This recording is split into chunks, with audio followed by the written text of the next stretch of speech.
देश की ताकत तीनों है, महान जवान, किसान और जनता महान। राहुल गांधी ने वायु प्रदूषण को राष्ट्रीय स्वास्थ्य आपातकाल घोषित करने की मांग की। संसद में बहस की मांग। लोकसभा में विपक्ष के नेता राहुल गांधी ने रविवार को वायु प्रदूषण के बढ़ते संकट को लेकर संसद में संसदीय बहस की मांग की और सरकार से इसे गंभीरता से लेने और केंद्रीय बजट में पर्याप्त धनराशि सुनिश्चित करने का आग्रह किया। राहुल गांधी ने इस मुद्दे को लेकर खुद एक वीडियो संदेश तैयार किया और फेसबुक पर साझा किया। वीडियो में उन्होंने प्रधानमंत्री नरेंद्र मोदी से वायु प्रदूषण को राष्ट्रीय स्वास्थ्य आपातकाल घोषित करने का अनुरोध किया। उन्होंने कहा कि यह सिर्फ पर्यावरणीय चुनौती नहीं, बल्कि पूरे देश के लोगों के स्वास्थ्य और भविष्य के लिए एक गंभीर खतरा बन चुका है।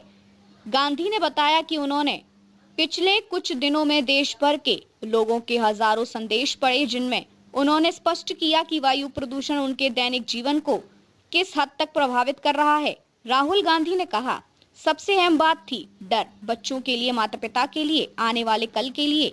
यह डर भारत के शहरों में हर परिवार महसूस कर रहा है। संसद को इस पर बहस करनी चाहिए, सरकार को ठोस कदम उठाने चाहिए। उन्होंने सरकार से आग्रह किया कि संसद में इस मुद्दे पर चर्चा की अनुमति दी जाए और बजट में वास्तविक समाधानों के लिए पर्याप्त संसाधन उपलब्ध कराए जाएं। राहुल गांधी ने कहा कि जनता अब खाली वादे या रिपोर्ट नहीं चाहती, बल्कि स्वच्छ हवा और स्वास्थ्य सुरक्षा चाहती है। केंद्रीय प्रदूषण नियंत्रण बोर्ड की ताजा रिपोर्ट के अनुसार राष्ट्रीय राजधानी दिल्ली में रविवार सुबह वायु गुणवत्ता बहुत खराब श्रेणी में बनी रही। सुबह लगभग 8 बजे AQI 318 दर्ज किया गया।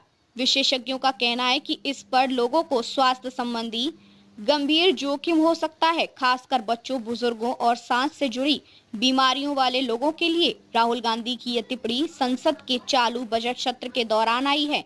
आज वित्त मंत्री निर्मला सीतारमण ने केंद्रीय बजट 2026 से 2027 में पेश किया। यह बजट सत्र 65 दिनों में 30 बैठकें आयोजित करेगा और 2 अप्रैल को समाप्त होगा। दोनों सदन 13 फरवरी को अवकाश के लिए स्थगित होंगे। 9 मार्च से पुनः सत्र शुरू होगा ताकि स्थायी समितियां विभिन्न मंत्रालयों और विभागों के अनुदान मांगों का विश्लेषण कर सके। विशेषज्ञों और पर्यावरणविदों का कहना है कि वायु प्रदूषण अब केवल एक पर्यावरणीय समस्या नहीं रह गई है, बल्कि यह राष्ट्रीय स्वास्थ्य संकट के रूप में उभर चुकी है।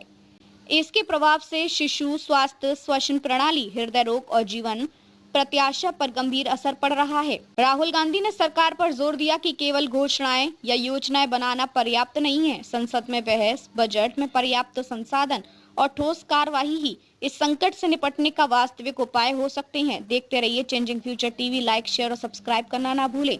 देश, दुनिया और भविष्य की सबसे बड़ी खबरों के लिए।